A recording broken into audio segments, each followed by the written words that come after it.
법 질서의 경우, 즉 규범 질서의 경우 그것을 지킬지 말지는 사람의 마음에 달려 있다라고 하는 생각에 따르면 그렇다면은 법을 지킬지 말지는 사람의 자유에 맡긴 것이다. 사람은 그럴 걸 결정할 수 있는 자유를 갖고 있다, 이렇게 볼 수 있습니다. 법에서 당위, 의무, 해야 된다, 말아야 된다라고 하는 것을 정하고 있지만 사람이 실제로 그것을 따를 것인지 말 것인지는 사람이 스스로 결정하게 된다는 뜻이죠. 이런 점에서 자유는 법, 당위, 의무의 기초가 된다, 이렇게 말할 수 있습니다.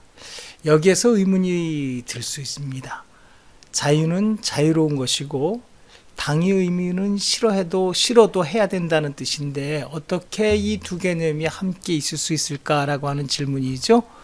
그런데 그럴 만한 사정이 있습니다. 인간이 불완전하기 때문이죠. 완전한 인간은 없고요. 법을 만든 사람도 완전하지 못하고요.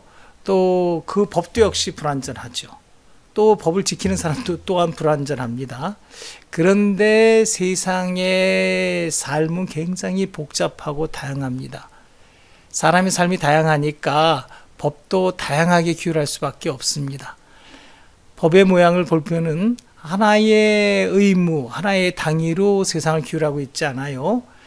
동시에 여러 가지의 당위가 함께 존재합니다. 이들 사이에 관계가 있는데 어떤 건 원칙적인 모습의 당위로 어떤 것은 예외적인 것으로 이렇게 말합니다. 예를 들어서 폭행금지 의무에 대해서 예외로 정당방위를 인정해 준다거나 신호준수 의무에 대해서 긴급자동차는 그 신호를 무시하고 달릴 수 있도록 해준다거나 또 매매계약을 다 지켜야 되는데 매매계약대로 이행해야 되는데 사기나 또는 폭력으로서 매매계약을 체결한 경우에는 그것을 이행하지 않아도 된다. 뭐 이런 예외가 설정되어 있습니다. 이렇게 원칙적인 경우와 예외적인 경우가 법에 함께 규정되어 있으니 사람 앞에는 당연히 어떤 것에 따라서 따를 것인지에 대해서 선택하게 됩니다. 그리고 사실 법이 명확한 것 같지만 원칙과 예외 관계가 애매한 경우도 많거든요. 그러면 결국 법 앞에 놓여 있는 사람은 선택할 수밖에 없다, 이렇게 생각해 볼 수 있습니다.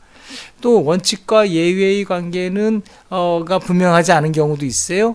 이런 경우에는 단순히 의무를 이행할 것인가 말 것인가를 고민하게 되죠. 예를 들면 어떤 법률 조항이 있는데 그 법률 조항이 헌법에 위반된다라고 생각해 볼 수 있습니다. 이럴 경우에 사람은 그 법률 조항을 따라야 되는지 아니면은 그 법률 조항을 위반하고 헌법의 정신을 따라야 되는지 이런 어떤 양자택일의 순간을 맞이하게도 됩니다. 예를 들면 전태일 청년이 그 당시에 노동 현실을 사회에 알리기 위해서 그 당시에 집회 시위에 관한 법률을 위반해야 되는 상황이 됐는데 그 법률을 위반할 것인지 말 것인지를 두고 전태일 청년은 선택을 했고요. 위반하기로 선택한 경우입니다.